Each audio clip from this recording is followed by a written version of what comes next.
darkness, the kind that envelops you, making you question your very existence. It was the kind of darkness that seemed to have a life of its own, creeping into every corner of your mind. Silence, the kind that presses against your ears, making you hyper-aware of your own heartbeat. Then, a voice, a whisper that seemed to come from everywhere and nowhere at once. "Welcome to Nightmare." The words echoed in the darkness, reverberating through the empty space. My heart pounded, each beat louder than the last, as if trying to escape my chest. This was it, the game everyone was talking about, the one that promised to blur the lines between reality and fantasy. The anticipation had been building for months, and now, it was finally here. Nightmare promised the most realistic VR experience ever. It was said to be so immersive that players often forgot they were in a game. The developers had spared no expense in creating a world that felt as real as our own. I pulled the headset over my eyes, feeling a mix of excitement and trepidation. The world around me began to fade, replaced by a swirling vortex of colors and sounds. The world dissolved into a kaleidoscope of light and sound. It was disorienting at first, but then everything began to take shape. I found myself standing in a new reality. Suddenly I was standing in a dimly lit alleyway. The walls were covered in graffiti, and the air was thick with the smell of decay. It was a place that felt both familiar and alien. Rain poured from the sky, each drop feeling cold and real against my skin. It was as if I had been transported to another world, one where the boundaries of reality were blurred. The smell of damp concrete filled my nostrils, mingling with the scent of rain. It was a sensory overload, each detail meticulously crafted to enhance the illusion. It was incredible, so real. Every sound, every smell, every sensation was designed to make me forget that I was in a game. It was a testament to the power of technology and the human imagination. A shiver ran down my spine. Time to play. I took a deep breath, steeling myself for whatever lay ahead. This was more than just a game, it was an experience, a journey into the unknown, and I was ready to face it. The game was a horror survival. Find clues, solve puzzles, survive the night. Simple enough. The first few levels were intense. Jump scares and creepy crawlies, all part of the fun. I was hooked. Each night, I'd put on the headset. Each night, the line between reality and the game blurred a little more. The game felt different now, darker, more sinister. But I couldn't stop. I had to see it through. One night, something changed. The game froze. The screen flickered. A high-pitched whine pierced my ears.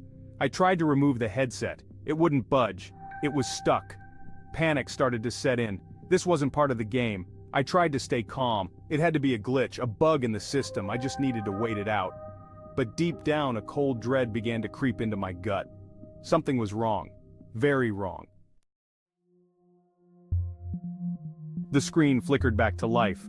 The room was dark, the only light coming from the erratic glow of the computer screen. It cast eerie shadows on the walls, making the room feel even more ominous, but the game hadn't restarted. The virtual world was still, frozen in time. I could see my avatar standing motionless, a perfect reflection of my own unease. I was staring at my reflection. My virtual self looked just as terrified as I felt. The eyes, wide with fear, seemed to bore into my soul. My own terrified face stared back at me from the darkness of the virtual world. It was as if the digital abyss was mocking me, showing me my deepest fears. That's when I heard it. A sound that sent chills down my spine. A voice, low and menacing, whispered in my ear, "You can't leave." The words echoed in my mind, each syllable dripping with malice. I ripped the headset from my head, or at least I tried to. My hands trembled as I fumbled with the device. It wouldn't move. It was as if it had become a part of me. The more I struggled, the tighter it seemed to cling. Panic set in. The headset felt like it was merging with my skin, becoming an extension of my own body. I could feel the cold metal against my flesh, a constant reminder of my entrapment. My heart pounded in my chest. Each beat was a deafening drum, echoing in the silence of the room. My breath came in short, ragged gasps. This was no glitch. I was trapped. The realization hit me like a ton of bricks. I was no longer in control. The virtual world had taken over and I was its prisoner. Desperation took over. I clawed at the headset, my nails scraping against the unyielding surface. I screamed, hoping someone, anyone would hear me. But the room remained silent.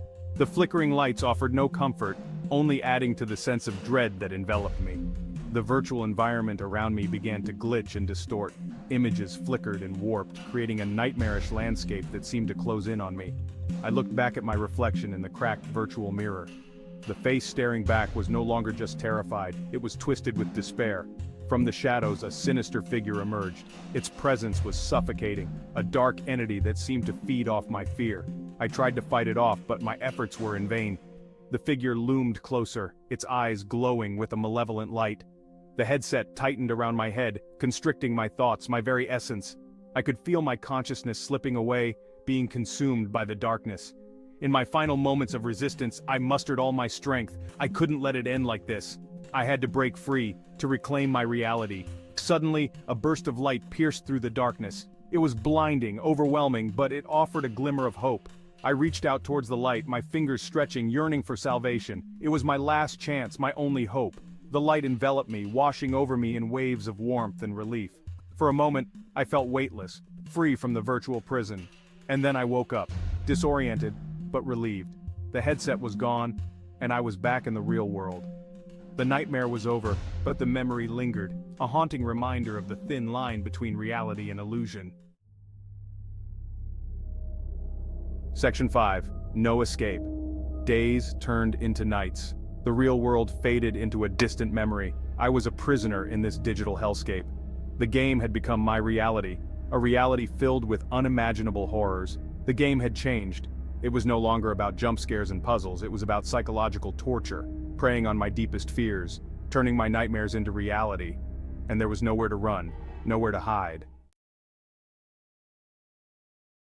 Section 6. The voice. The voice became my constant companion, taunting me, mocking me, whispering my deepest fears. It knew my secrets, my regrets, my vulnerabilities, and it used them against me. You're alone, it would hiss. No one can hear you scream. And it was right. I was completely alone, cut off from the real world, trapped in this digital nightmare with no way out. Section 7. Digital horrors. The game threw wave after wave of digital horrors at me. Creatures crawled out of the darkest corners of my mind. My senses were assaulted with a barrage of terrifying images and sounds. The line between sanity and madness blurred. I was starting to lose myself in this digital abyss. Hope was a flickering candle in the wind, threatening to be extinguished at any moment. I had to escape. But how? Section 8. The Code. One day, a glimmer of hope. While navigating a particularly gruesome level, I stumbled upon a hidden message. It was a code. A way out? I clung to this hope like a lifeline. The code was complex, a series of numbers and symbols I didn't recognize, but I was determined. I spent days, weeks even, trying to decipher it. My sanity hung by a thread. Section 9. Facing fears. The game seemed to sense my desperation. The horrors intensified, my fears manifested in their most terrifying forms. But I couldn't give up. I had to keep going. For my sanity, for my life. I remembered the words the voice had whispered to me. You can't leave. But what if I could? What if the code was the key? I had to believe it was. After what felt like an eternity, I cracked the code. The lines of code seemed endless, each one more complex than the last. My fingers danced over the keyboard, driven by a mix of desperation and determination. Every second felt like a lifetime, the weight of the virtual world pressing down on me. A surge of adrenaline shot through me. This was it, my chance to escape. The virtual world had held me captive for so long, its eerie landscapes and haunting figures a constant reminder of my entrapment. I could almost feel the digital chains breaking as I neared the final sequence. My heart pounded as I entered the code into the game.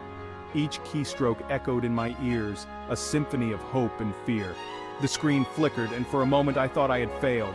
But then, the code was accepted. Relief washed over me, but the tension was far from over. The world around me dissolved into a blinding white light. Then, silence. The transition was disorienting, my senses overwhelmed by the sudden change. I felt weightless, suspended between two worlds.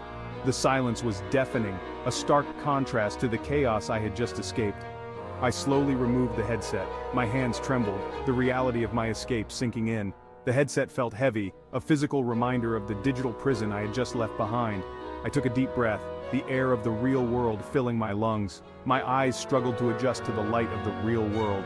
The room around me was familiar yet foreign, the colors too bright, the sounds too sharp. It was as if I was seeing everything for the first time. I blinked rapidly, trying to clear the haze from my vision. I was back in my room. The walls, the furniture, everything was just as I had left it, but I felt different, changed by the experience. The room seemed smaller, the air thicker. I took a moment to steady myself, grounding my senses in the reality I had fought so hard to return to. The game console lay on the floor, dark and lifeless. I had escaped. The once menacing device now seemed harmless, a mere piece of technology. I couldn't help but feel a sense of triumph, but also a lingering unease. The line between the virtual and the real had blurred, and I knew I would never see the world the same way again. Section 11. Freedom. The experience left me shaken, haunted by the digital horrors I had witnessed. The line between reality and the virtual world forever blurred. But I was free. I had stared into the abyss and emerged victorious. A survivor. But the experience left an indelible mark. A constant reminder of the terrifying power of technology and the importance of keeping our digital demons in check.